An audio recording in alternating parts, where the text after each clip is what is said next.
নমস্কার, আশা করি আপনারা সবাই খুব ভালো আছেন। আবার একটা নতুন ব্লগে অনেক দিন পর আপনাদের সাথে দেখা হচ্ছে। আজকে আমি একটু চিকেন কষা বানাচ্ছি, তাই ভালোভাবে আপনাদের সামনে তুলে ধরি। আর তাছাড়া পোলাও হবে। পোলাও রেসিপিটা দেখাবো না, কিন্তু প্লেটের সাথে পোলাওটা সাজিয়ে আপনাদের দেখাবো। আজকে এটা আমাদের দুপুরের লাঞ্চের মেনু। তো আপনারা সঙ্গে থাকুন, দেখতে থাকুন যে নর্মাল বাড়িতে যা যা থাকে সেই ইনগ্রিডিয়েন্টস দিয়েই চিকেন কষা করতে কী কী লাগে, কতক্ষণ লাগবে আর কী কী ইনগ্রিডিয়েন্টস দিয়ে করছি আমি। আপনারা সঙ্গে থাকুন, দেখতে থাকুন। আমরা স্ট্রেট এখন চলে যাই রান্নাঘরে। আচ্ছা, রান্নাঘরে চলে এসেছি।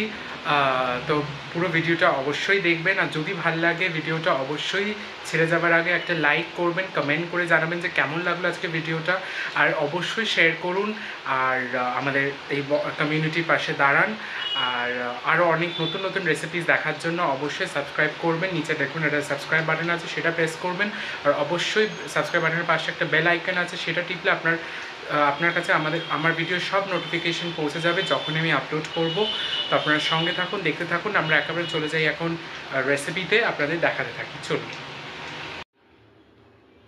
আগে তেল বসিয়ে দিয়েছি, এটা হচ্ছে সর্ষের তেল, আর এটা গরম হয়ে গেছে। এবার এটাতে আমি একটা একটা করে আলুগুলো ভেজে নেব।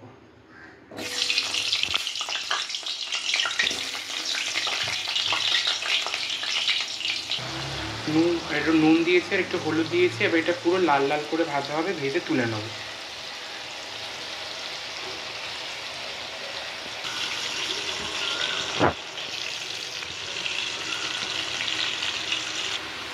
আলু হয়ে গেছে, বেশি ভাজবো না, একটু লালচে লালচে হয়েছে, এবার তুলে নেব। এই তেলেই আমি মাংসটা করব। এই যে আলুগুলো তুলে নিয়েছি, এই তেলেই এবার আমি ফোড়ন দেবো। তেজপাতা, দারচিনি দিয়ে দিয়েছি। এবার এটা একটু তেলে থাকবে, এরপর আমি সব মশলাপাতিগুলো একটার পর একটা দিতে থাকবো। আচ্ছা, এখানে একটা পেস্ট করা হয়েছে, এটাতে আছে হচ্ছে পেঁয়াজ আর লঙ্কা, আর লঙ্কা মানে হ্যাঁ লাল লঙ্কা। আচ্ছা, এইখানে একটা পেস্ট করা হয়েছে, এটা পুরো টমেটো। এখানে একটা পেস্ট করা হয়েছে, এটা হচ্ছে আদা, আর এটা হচ্ছে রসুন। তো এই সব পেস্টগুলো আমরা এখন দেবো। আচ্ছা, আমি প্রথমেই ওই লঙ্কা পেঁয়াজের পেস্টটা দিয়ে দিয়েছি। দেওয়ার পরে আমাকে একটু ভালোভাবে করতে হবে, একটু নাড়াচাড়া করবো, একটু এটা কষতে, তারপরে পরপর আমি অন্য পেস্টগুলো দিতে থাকবো। গ্যাসটা এখন একটু সিমে রাখবো, বেশি হাইতে রাখবো না, একটু একটু আস্তে আস্তে লো ফ্লেমে এটাকে কষাবো। এটা ফুটছে, এবার আমি পুরো টমেটো পেস্টটা দিয়ে দেবো। আমি একটা গোটা টমেটো পেস্ট করেছি, সেটা দিয়ে দেবো। আচ্ছা, টমেটোটা দিয়ে দিয়েছি, এবার এটাকে ভালোভাবে মিক্স করবো।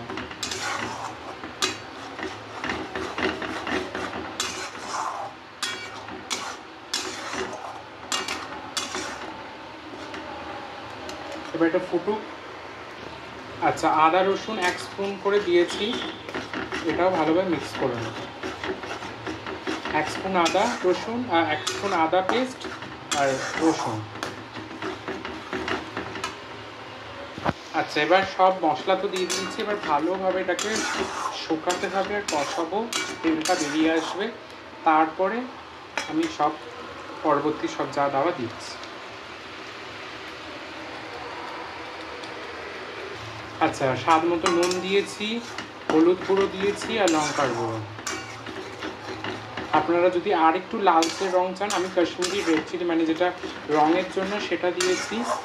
তো আপনারা যদি সেটা দিতে চান বেশি করে আরও দিতে পারেন। এবার আর এখন আমি কিচ্ছু দেবো না, এবার একটু কষবে।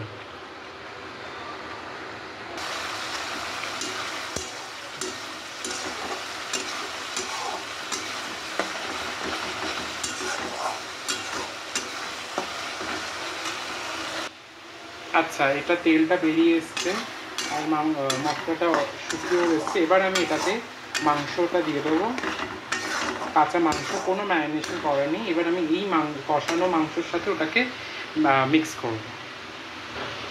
আচ্ছা, আমি মাংস দিয়ে দিয়েছি, আপনার ইচ্ছের মতো পিস কাটতে পারেন করে। আমি তারপরে এটাকে ভালোভাবে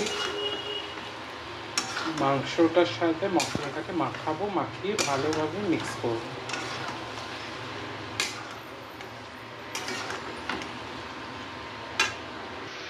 ভালোভাবে মিক্স করে দিয়েছি, এবার একটু এটা কষুক, তারপরে আমি একটু মশলা ধোয়া জলটা দেবো।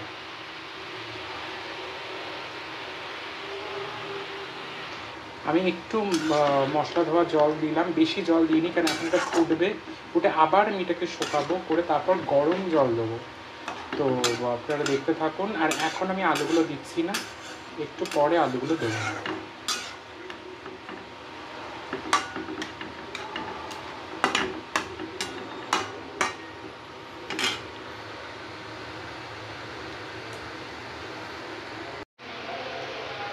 এটা ফুটছে,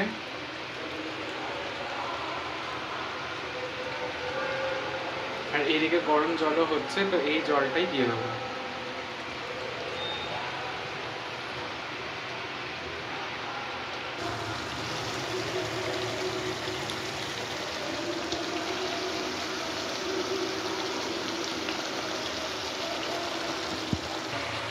আচ্ছা, এটা কষে গেছে একদম। এবার আমি এটাতে আলুগুলো দিয়ে দেবো, ভাজা আলুগুলো দিয়ে একটু নাড়িয়ে চাড়িয়ে নেবো। আপনারা দেখতে থাকুন। আমি ভালোভাবে আলুর সাথে মাংসগুলোকে কষিয়ে নিলাম, একদম গায়ে গায়ে লেগে গেছে। এবার আমি এখানে একটা স্পেশাল মশলা দেবো যেটাতে টেস্টটা আর একটু ভালো হবে, সেটা হচ্ছে বিরিয়ানি মশলা। এভারেস্টের বিরিয়ানি মশলা আমি এখানে একটু ইউজ করবো, গুঁড়োটা দিয়ে আমি নাড়িয়ে ছাড়িয়ে নেব। আচ্ছা, মশলাটা দিয়ে নাড়িয়ে ছাড়িয়ে নিয়েছি, এবার আমি জল দিয়ে দেবো। আচ্ছা, আমি গরম জল দিয়েছি, পুরো গরম জল দিলে ভালো হবে জিনিসটা, আলুগুলো সেদ্ধ হবে, কারণ আলুগুলো তো সেদ্ধ করা নেই, ওটা শুধু ভাজা। আচ্ছা, ভালোভাবে এটাকে মিক্স করে নিতে হবে। মানে আপনারা ঝোল ঝোল যদি রাখতে চান রাখতে পারেন। আমি এটা পোলাওর সাথে খাবো বলে একটু আমি ঝোল অনেকটাই কমিয়ে নেবো। আর একটু যদি আপনি জল দিতে চান দিতে পারেন। আমি দেখুন সবটা জলটা দিয়েও নিই, তো সেইভাবে আপনারা জলটা দিতে পারেন। এবার এটা ভালোভাবে ফুটবে, এখন আমার আর কিচ্ছু দেওয়ার নেই।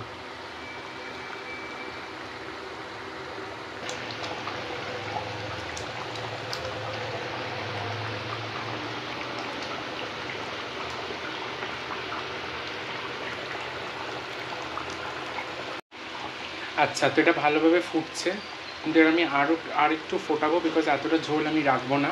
আপনারা সেই বুঝেই মানে করবেন। আমার যেমন এখনই মাংসটা সেদ্ধ হয়ে গেছে অলরেডি, আর আলুগুলো সেদ্ধ হয়ে গেছে, কিন্তু আমি আর একটু ফোটাবো।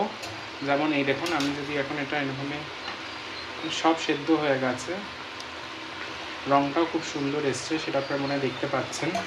তো এবার আমি আরেকটু ফুটিয়ে আরেকটু ঝোলটা কমিয়ে আপনাদের দেখাচ্ছি যতটা আমি রাখবো পোলাওর জন্য, খাওয়ার জন্য। আচ্ছা, আমি এবার একটু গরম মশলা গুঁড়ো দিয়ে দিয়েছি, আর আরেকটু ফুটিয়ে আমি নামিয়ে নেবো। আর এখন আমি সাইড বাই সাইড পোলাওটা করে নেবো। পোলাওটা করে আমি ভালোভাবে সাজিয়ে আপনাদের দেখাচ্ছি কেমন হলো আজকে আমার লাঞ্চের প্লেটটা। তো এটা আমি আরেকটু কমিয়ে আর আমাকে একই জিনিস দেখিয়ে লাভ নেই, বারবার বলবো যে কমাচ্ছি ঝোল, তাতে বলে এটা পুরোটা কমিয়ে যতটা আমার রিকোয়ারমেন্ট সেটা করে আমি বাটিতে সার্ভ করে পোলাওটার সাথে সাথে করে নিই, করে আপনাদের আমি প্লেটটা দেখাচ্ছি। তো আপনারা সঙ্গে থাকুন, দেখতে থাকুন। আমার সোজা সিম্পল চিকেনের একটা কষা বা চিকেনের কারি যেরকম যাই বলেন সেটা রেডি হয়ে গেছে, রঙটা ভালোই এসছে, আপনারা দেখতে থাকুন। তো এই যে আমার পোলাওর সাথে চিকেন কষার এই কম্বোটা রেডি করে নিয়েছি, এই যে প্লেটে সাজিয়েও ফেলেছি, তার সাথে একটু স্যালাড, পেঁয়াজ আর লঙ্কা আর শসা দিয়েছি। তো জানাবেন কেমন হয়েছে। আমার তো দেখতে খুব ভালো লাগছে, আশা করি খেতেও ভালো হবে।